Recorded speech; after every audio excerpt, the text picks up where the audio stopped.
Okay વિદ્યાર્થી મિત્રો, તો આ લેક્ચરની અંદર આજે આપણે જોવા જઈ રહ્યા છે પર્ણના વિશિષ્ટ કાર્ય. પર્ણ જો કે જોવા જાવ તો ઘણા બધા કાર્ય કરતું હોય છે. પર્ણના વિશિષ્ટ કાર્યની અંદર આપણે સૌથી પહેલા જોવાની કોશિશ કરીશું પર્ણનું આધાર અને આરોહણ આપવાનું કામ. સૌથી પહેલા તમને લોકોને કહેવા માંગુ છું કે ભાઈ જે પર્ણ છે એનું મેઇન કાર્ય તો શું છે? પ્રકાશ સંશ્લેષણ છે. પ્રકાશ સંશ્લેષણ સિવાય પર્ણ બીજા કોઈ કામ કરતું નથી એવું આપણે જાણીએ છીએ. પણ ભાઈ ઘણી વખત એવી મજબૂરી આવી જાય છે કે જેની અંદર પર્ણ એ પણ પ્રકાશ સંશ્લેષણ છોડીને બીજા બધા કામો કરવા પડે છે. જેમ કે માની લો કોઈ એક વનસ્પતિ છે જેનું પ્રકાંડ બહુ નબળું છે. હવે નબળા પ્રકાંડ ધરાવતી વનસ્પતિ તટસ્થ તો ઊભી ના રહી શકે. તો એવી વનસ્પતિને જ્યારે તટસ્થ ઊભા રહેવું હોય તો તેને ટેકો મેળવવો પડે, અને ટેકો મેળવવા માટે તેને કંઈક તો કરવું પડે ને. તો આવી વનસ્પતિ કે જેના પ્રકાંડ નબળા છે તેવી વનસ્પતિની અંદર એવું જોવામાં આવ્યું છે કે પર્ણ પોતે એવી રચનામાં રૂપાંતરિત થાય છે કે જે રચના તમારી વનસ્પતિને ટેકો આપવામાં મદદરૂપ થાય છે. તો અહીંયા તમે જોઈ શકો છો કે તમારા પર્ણએ પ્રકાશ સંશ્લેષણને છોડીને વનસ્પતિને ટેકો આપવાનું કામ કર્યું. તો જરૂરી નથી કે ભાઈ પર્ણ ખાલી અને ખાલી પ્રકાશ સંશ્લેષણ જ કરતું હોય. પ્રકાશ સંશ્લેષણ ઉપરાંત પણ ઘણી વખત તમારા પર્ણ જુદા જુદા કામ કરતું હોય છે. બીજું એક ઉદાહરણ લઈ લો, ડુંગળી. ડુંગળી શું છે? ડુંગળી એક પ્રકારનું પર્ણ છે. પર્ણમાં ભાઈ ખોરાકનો સંગ્રહ થયો છે, અને તમે જે ડુંગળી ખાઓ છો એ ડુંગળી વાસ્તવમાં પર્ણ જ છે. તો ઘણી વખત પર્ણ પોતે ખોરાકનો સંગ્રહ પણ કરી લે છે. તો જોયું ને, ખાલી અને ખાલી તેનું કામ પ્રકાશ સંશ્લેષણ નથી, બીજા ઘણા બધા કામ કરતું હોય છે. તમે વાત કરો બોરડીમાં, તો બોરડીમાં ઉપપર્ણ કાંટા જેવું બની ગયું અને રક્ષણ આપવાનું પણ કામ કરે છે કે નહીં?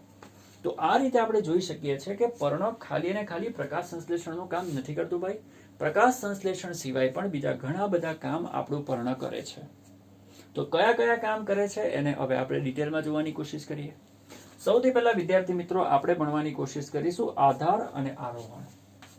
તો પહેલું હેડિંગ મારીશું પર્ણનું આધાર અને આરોહણનું કામ. ઓકે, આધાર અને આરોહણ માટે પર્ણ શું શું કરી શકે છે? તો એવું કહેવાય છે કંકાસણીની અંદર પર્ણાગ્ર સૂત્રમય બની જાય છે.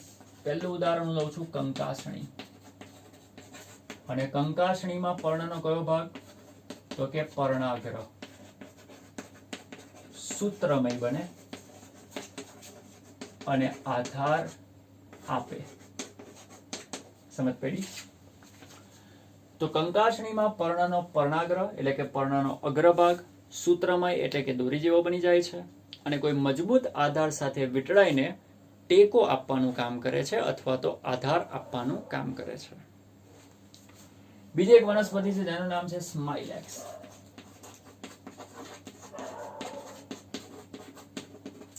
એવું કહેવાય છે કે સ્માઇલેક્સમાં જે ઉપપર્ણ છે તે પોતે સૂત્રમય બની જાય. પર્ણના ઉપપર્ણો સૂત્રમય બની આધાર આપે. તો ઉપપર્ણ પણ સૂત્રમય બની શકે છે અને આધાર આપી શકે છે. ત્યારબાદ ત્રીજું જે ઉદાહરણ છે તેનું નામ છે વટાણા. વટાણાની અંદર પર્ણની જે પર્ણિકા છે એ સૂત્રમય બની જાય અને શું આપે? આધાર આપે. અને એવી જ રીતે એક ઉદાહરણ છે નખવેલ. નખવેલની અંદર જે પર્ણિકા છે એ પોતે કંટકીય અથવા તો નહોર જેવી અથવા તો હુક જેવી બની આધાર આપવાનું કામ કરે છે. તો આ રીતે તમારે લોકોએ યાદ રાખવાનું છે કે પર્ણ કઈ રીતે આધાર અને આરોહણ આપે. કેટલીક વનસ્પતિની અંદર પર્ણનો અગ્રભાગ આધાર અને આરોહણમાં સંકળાય છે, કેટલાકમાં ઉપપર્ણો સંકળાય છે, અને કેટલાકની અંદર પર્ણિકાઓ આધાર અને આરોહણની અંદર સંકળાતી હોય છે. કંકાસણીની અંદર પર્ણનો અગ્રભાગ સૂત્રમય બની જાય છે અને આધાર આપવાનું કામ કરે છે. સ્માઇલેક્સની અંદર ઉપપર્ણ સૂત્રમય બની જાય છે અને આધાર આપવાનું કામ કરે છે. વટાણામાં પર્ણિકા સૂત્રમય બની જાય છે અને આધાર આપવાનું કામ કરે છે. અને નખવેલની અંદર પર્ણિકા કાંટા જેવી બની જાય, નખ જેવી બની જાય, નહોર એટલે કે નખ હુક જેવી બની જાય. અહીંયા તમે લોકો એવું પણ લખી શકો અંકુશ જેવી બની જાય. જો આ રીતની રચના હોય ને આવી, આને નહોર કહેવાય કે ના કહેવાય? નહોર આવા આવે કે ના આવે? તો આવી રચનામાં ફેરવાઈ જાય. અને કોઈ પણ મજબૂત આધાર દેખાય એમાં જે રીતે આપણે હુક ભરાઈએ એવી રીતે લોકો ભરાઈ જાય છે અને આધાર આપવાનું કામ કરે છે. તો આને કહેવાય વિદ્યાર્થી મિત્રો પર્ણનું આધાર અને આરોહણ આપવાનું કામ. ફટાફટ એને નોટ કરી લો, ત્યારબાદ આપણે આગળ વધીએ છીએ.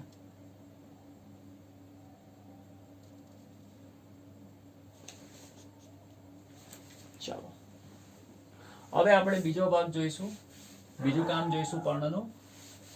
પર્ણનું બીજું કામ છે રક્ષણ આપવાનું.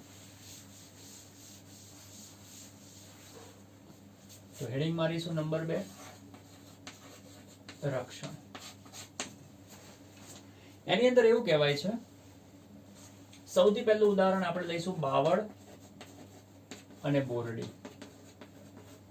આપણે હમણાં જ ભણીને એવા બોરડી વિશે તો એમાં મેં તમને કીધું ને કે બોરડીની અંદર જે ઉપપર્ણો છે એ પોતે કાંટા બની જાય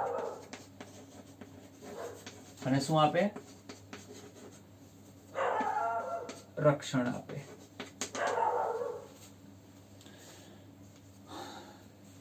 કારણ કે જરૂરી છે, જો કાંટા નહીં હોય તો કોઈ પણ ચરતા પ્રાણીઓ આવીને એને ખાઈ જશે. આથી ચરતા પ્રાણીઓથી જો બચવું હોય તો આવી વનસ્પતિએ પોતાની અંદર રક્ષણાત્મક અંગોને ઉત્પન્ન કરવા જ પડશે. તો બાવળ અને બોરડીની અંદર એવું જોવા મળ્યું છે કે જે ઉપપર્ણ છે તે કાંટા જેવા બની જાય છે અને વનસ્પતિને રક્ષણ આપવાનું કામ કરે છે. ત્યારબાદ આપણે વાત કરીએ રામબાણમાં. તો એવું જોવા મળે છે કે રામબાણની અંદર પર્ણાગ્ર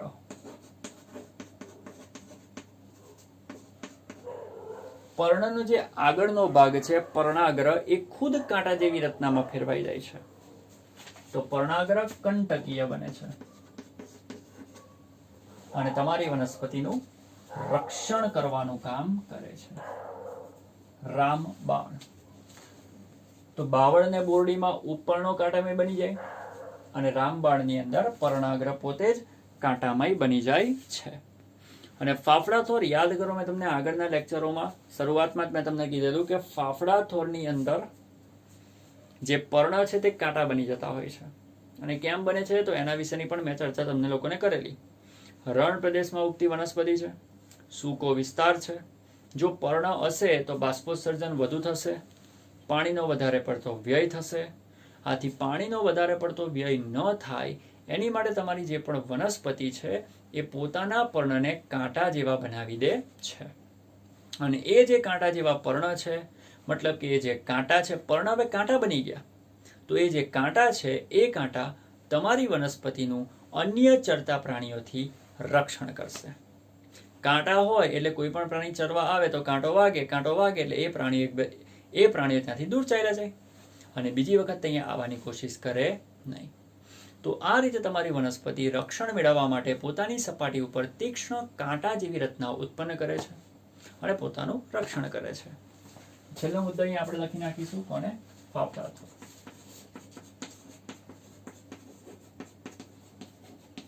એમાં પર્ણ પોતે જ કાંટા બની જાય. આમાં પર્ણનો અગ્રભાગ કાંટામય બન્યો, આમાં ઉપપર્ણ કાંટામય બન્યા અને ફાફડા થોરમાં તો આખું પર્ણ પોતે જ કાંટો બની જાય છે અને તમારી વનસ્પતિનું રક્ષણ કરવાનું કામ કરે છે. અને હજુ પણ એક વસ્તુ યાદ રાખો, એલોવેરા. તમને દરેકને ખબર હશે કે એલોવેરાની તમે જે સપાટી જુઓ, મતલબ કે આ માની લો એલોવેરા છે, તો બોલો એલોવેરાની આ જે સપાટી છે તેના ઉપર તમને લોકોને આવી કાંટા જેવી રચના જોવા મળે છે કે નથી જોવા મળતી? તો એલોવેરાની અંદર તમે લોકો લખી શકો કે પર્ણની કિનારી પોતે જ નાના નાના કાંટાઓમાં ફેરવાઈ જાય છે. તો શું લખવાનું? એલોવેરા.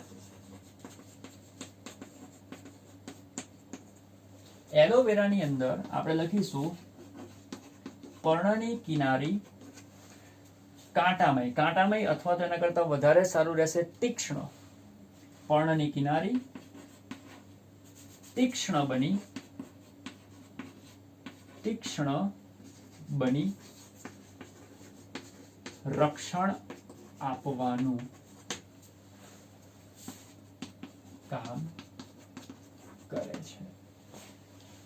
તો આ 4 ઉદાહરણ છે જેમાં મેં તમને લોકોને બતાવ્યું છે કે પર્ણ કઈ રીતે રક્ષણ આપવાનું કામ કરે છે.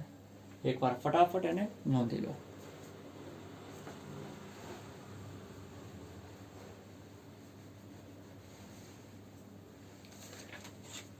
આગળ વધીશું.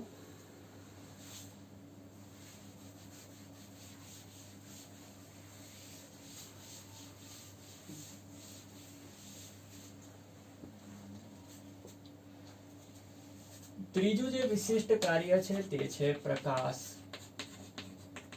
સંશ્લેષણ.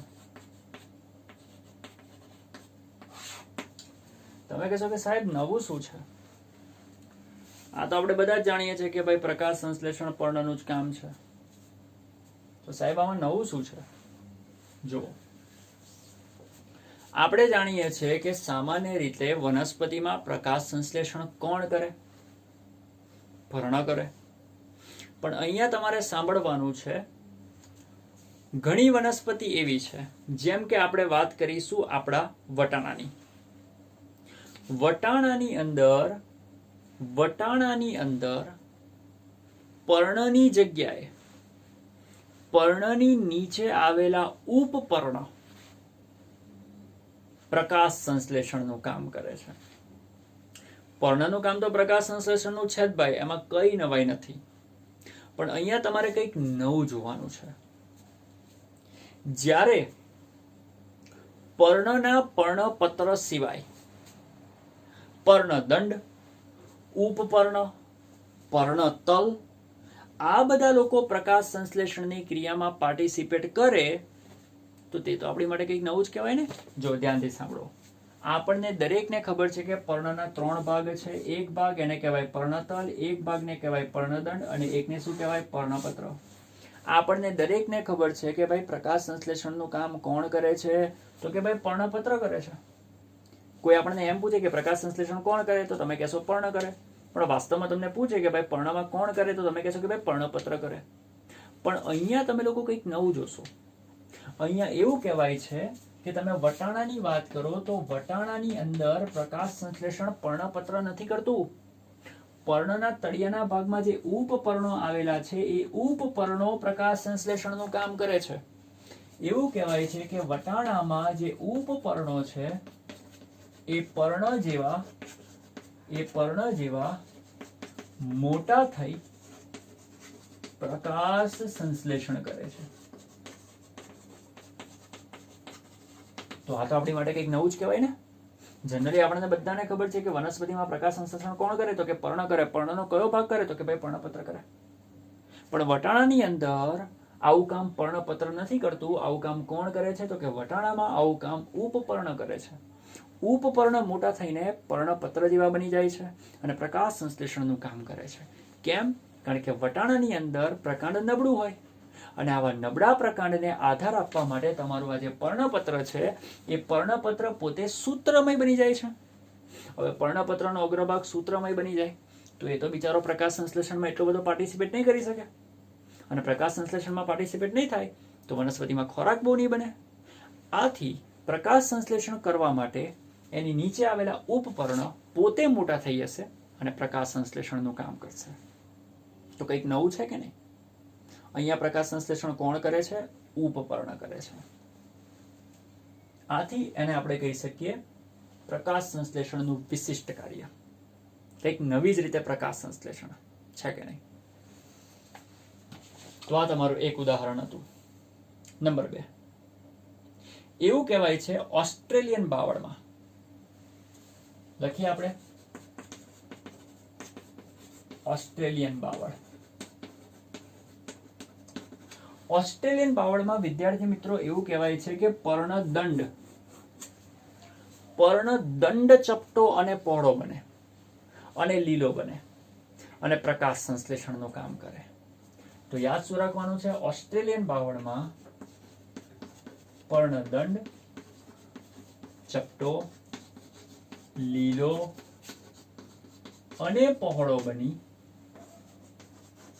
પ્રકાશ સંશ્લેષણનું કામ કરે છે.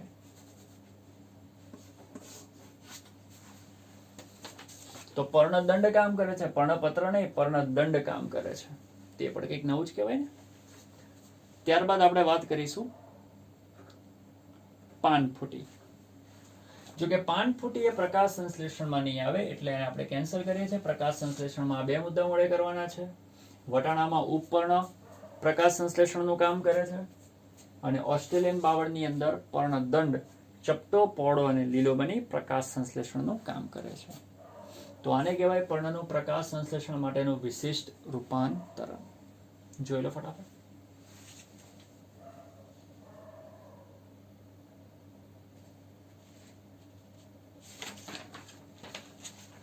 ચાલો હવે આપણે વાત કરીશું ચોથા મુદ્દાની,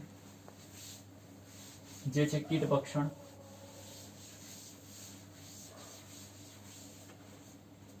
હેડિંગ મારીશું કીટ ભક્ષણ.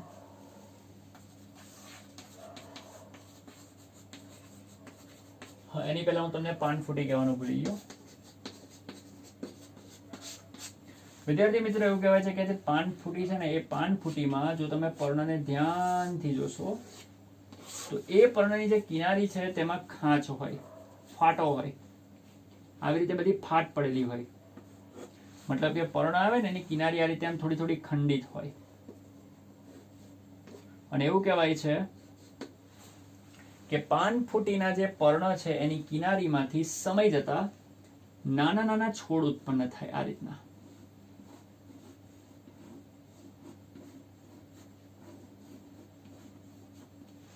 અને સમય જતા એ જે છોડ છે એ પોતાના જે મૂળ પર્ણ છે એનાથી છૂટો પડી જશે. આ જે પર્ણ આવે, જોજો ધ્યાનથી, પર્ણ આવે એની આ બધી કિનારી, એ કિનારી પર આવી ફાટ હોય, ખાંચ હોય, ખાંચ. એ ખાંચમાંથી આવા નાના નાના છોડ ઉત્પન્ન થાય. સમય જતા એ જે નાના નાના છોડ છે એ પર્ણથી છૂટા પડી જાય અને પોતે જ એક નવી વનસ્પતિ બની જાય, જેને તમે લોકો વાનસ્પતિક પ્રજનન પણ કહી શકો. તો નામ શું યાદ રાખવાનું? પાનફૂટી. પાનફૂટીની અંદર પર્ણની કિનારીઓ, પર્ણની કિનારીમાં શું હોય? ખાંચ હોય. એ ખાંચમાંથી નાના નાના છોડ ઉત્પન્ન થાય અને એ છોડ મૂળ પર્ણથી છૂટા પડીને નવી વનસ્પતિ તરીકે ઉગી જાય છે, જેને આપણે વાનસ્પતિક પ્રજનન પણ કહી શકીએ છીએ. તો આવડશે ને? તો એને પણ તમારે નોટ કરી લેવાનું. તો એને ભૂસી નાખું છું. ઓકે ને? ચાલો હવે આપણે વાત કરી લઈએ ફટાફટ કીટ ભક્ષણની. એવું કહેવાય છે વિદ્યાર્થી મિત્રો કે ઘણી વનસ્પતિની અંદર પર્ણ પોતે અમુક વિશિષ્ટ પ્રકારની રચનામાં રૂપાંતરિત થઈ જાય છે. અને એવી રચનામાં રૂપાંતરિત થાય છે કે જેની અંદર કીટકો આવે તો ફસાઈ જાય, અને ફસાયેલા કીટકો અંદર ને અંદર મરી જાય, અને એ મરેલા કીટકોમાંથી તમારી વનસ્પતિ નાઇટ્રોજનનું શોષણ કરી લે. તમને લોકોને કદાચ યાદ હશે, તમે લોકોએ નામ સાંભળ્યું હશે, કળશપર્ણ, અર્કઝવર. તો કળશપર્ણ અને અર્કઝવરની અંદર આ જ પ્રકારનો કંઈક ફિનોમિના છે. જો તમે લોકો વાત કરો કળશપર્ણની, તો કળશપર્ણની અંદર એવું કહેવાય છે કે તમારું પર્ણ કળશ જેવું બની જાય અને એ કળશની અંદર અમુક વિશિષ્ટ પ્રકારનો લિક્વિડ ભરેલું હોય અને એ કળશનો ઉપરનો ભાગ ખુલ્લો હોય અને ખુલ્લો ભાગ એવો હોય કે જેની ઉપર ચિકાસયુક્ત દ્રવ્ય હોય. ધ્યાનથી સાંભળજો, કંઈક આ રીતની રચના હોય. જોજો,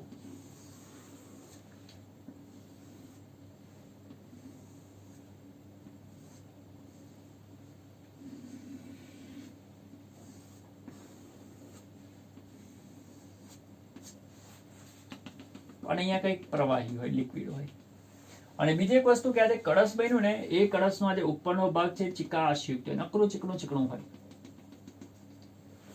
અને એની અંદરના ભાગમાં અને એની આજુબાજુ એવા દ્રવ્યો હોય કે જે તમારા કીટકોને એટ્રેક્ટ કરે. હવે માની લો કે એક કીટક અહીંયાથી એટ્રેક્ટ થઈને ઉડતું ઉડતું ઉડતું ઉડતું આવીને અહીંયા બેસી ગયું. જેવું કીટક અહીંયા બેસશે એટલે ચીપકી જાય. ચીપકીને અહીંયાથી લસરતું લસરતું લસરતું લસરતું લસરતું લસરતું લસરતું લસરતું અહીંયા આવશે ને અહીંયાથી ક્યાં પડશે? અંદર પડશે. કીટક અંદર આવી ગયું. હવે અહીંયા જે છે ને હકીકતમાં દરવાજો ખુલ્લો હોય, પણ હકીકતમાં અહીંયા તમે જોવા જાવ તો એક દરવાજા જેવી રચના છે.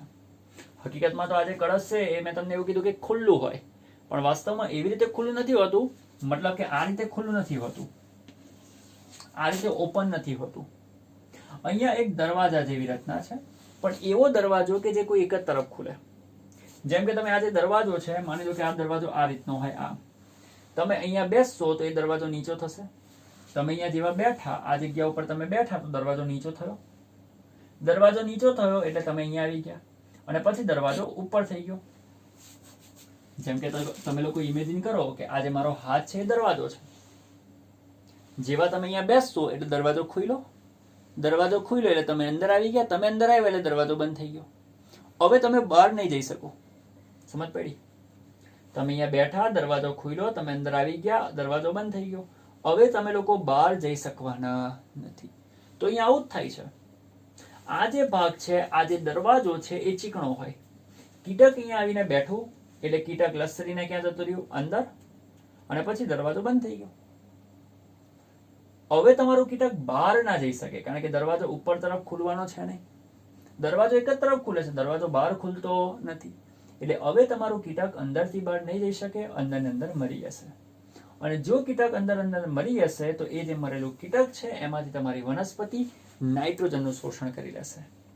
એટલે એવું કહેવાય છે કે આ જે વનસ્પતિ અર્કઝવર છે, પછી કળશપર્ણ છે, આ બધી વનસ્પતિ એવા વિસ્તારમાં જોવા મળે છે, એવી જમીનમાં ઉગે છે કે જે નાઇટ્રોજનની ઉણપ હોય. હવે નાઇટ્રોજનની ઉણપ છે, નાઇટ્રોજન મેળવવો છે, તો એ લોકો શું કરશે? એ લોકો પોતાના પર્ણને ઉદ્વિકસિત કરીને આવા બનાવી દેશે.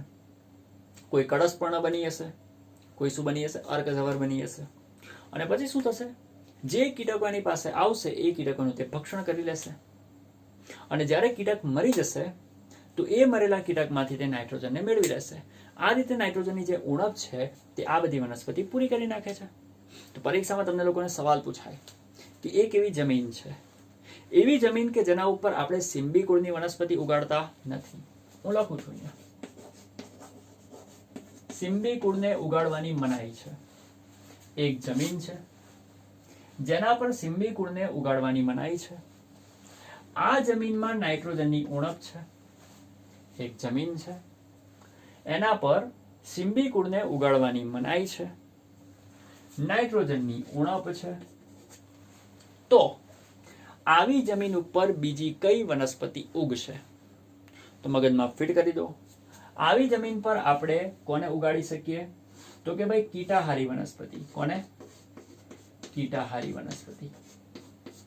કેમ કીટાહારી વનસ્પતિ? કારણ કે તમને ખબર છે કે કીટાહારી વનસ્પતિ કીટકોને મારશે અને એમાંથી પોતાનો જરૂરી નાઇટ્રોજન મેળવી લેશે. આથી આવી જે જમીન કે જેના પર નાઇટ્રોજનની ઉણપ હોય, સિમ્બી કુળની વનસ્પતિને ઉગાડવાની મનાઈ કરવામાં આવી હોય, તો એવી વનસ્પતિમાં તમારે બીજી કઈ વનસ્પતિ ઉગાડવી જોઈએ? કીટાહારી વનસ્પતિ ઉગાડવી જોઈએ. જો ઓપ્શનમાં કીટાહારી હોય તો તમારે કીટાહારી પર ટીક કરવાનું છે કે નહીં. કીટાહારી વનસ્પતિ જ કેમ? તો ફરીથી સમજો. કીટાહારી વનસ્પતિ કીટકોનો શિકાર કરે છે અને કીટકોમાંથી નાઇટ્રોજનની જે પણ ઉણપ છે તેને તે પૂરી કરી દે છે. આથી કીટાહારી વનસ્પતિને આપણે ઉગાડવી જોઈએ. બીજું, અહીંયા મેં સિમ્બી કુળ વનસ્પતિ ઉગાડવાની મનાઈ કરી છે. જરૂરી નથી કે ભાઈ મનાઈ હોય, પણ માની લો કે મેં અહીંયા મનાઈ કરેલી છે તો જ કીટાહારી વનસ્પતિ આવે. બાકી તમને એવું કહે કે કોઈ એક જમીન છે જેના ઉપર નાઇટ્રોજનની ઉણપ છે, એ નાઇટ્રોજનની ઉણપને દૂર કરવા માટે અહીંયા આપણે કયા પ્રકારની વનસ્પતિ ઉગાડવી જોઈએ? તો આન્સર આવશે સિમ્બી કુળ. કારણ કે તમને બધાને ખબર છે કે સિમ્બી કુળની જેટલી પણ વનસ્પતિ આવે તેની મૂળ ગંડિકા પર રાઇઝોબિયમ નામના બેક્ટેરિયા વસે છે. અને રાઇઝોબિયમ નામના બેક્ટેરિયા એ વનસ્પતિમાં શું કરે છે? નાઇટ્રોજનનું સ્થાપન કરાવે છે.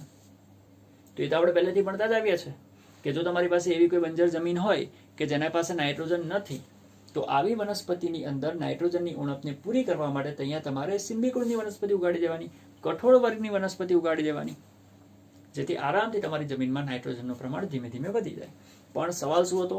એવી વનસ્પતિ, એવી જમીન કે જે સિમ્બી કુળની વનસ્પતિ ઉગાડવાની કોઈએ મનાઈ કરેલી છે, તો એવી જગ્યાએ કઈ વનસ્પતિ ઉગાડવી જોઈએ? કીટાહારી.